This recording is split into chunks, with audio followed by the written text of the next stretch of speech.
D'abord, je voudrais revenir avec vous sur ce fait. Il n'y a pas de famine à Gaza. Alors, c'est pas moi qui le dis, c'est pas Israël qui le dit.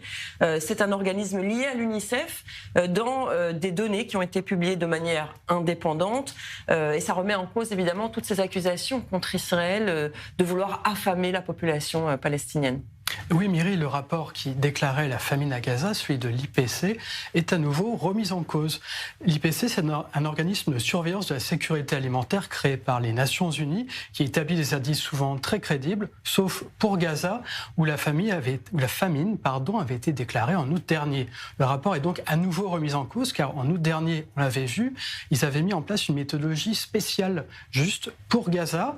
Ensuite, cet organisme avait pris pour argent comptant les données publié par les organismes inféodés au Hamas. Et non seulement ça, soyez sur le gâteau, si je peux me permettre cette expression, les deux auteurs célèbrent le Hamas sur X. Donc, cette fois-ci, ce sont les chiffres du GNC, Global Nutrition Cluster, qui mettent à mal le rapport de l'IPC. C'est un organisme dépendant de l'UNICEF, pas de biais pro-Israël à redouter ici.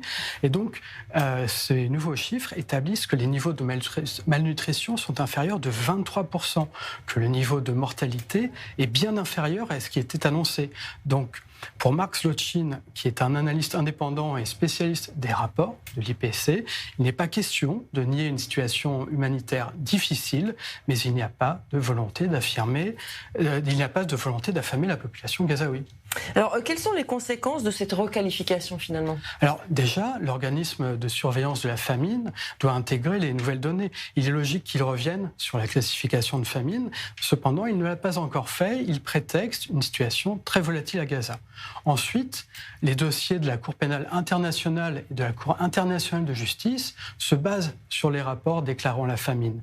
Le dossier de l'Afrique du Sud contre Israël déposé à la Cour internationale de justice inclut l'accusation de famine, tout comme les mandats d'arrêt contre Benjamin Netanyahou et Yoav Gallant comportent des actes d'accusation dans lesquels on leur reproche d'utiliser la famine contre des civils comme méthode de guerre.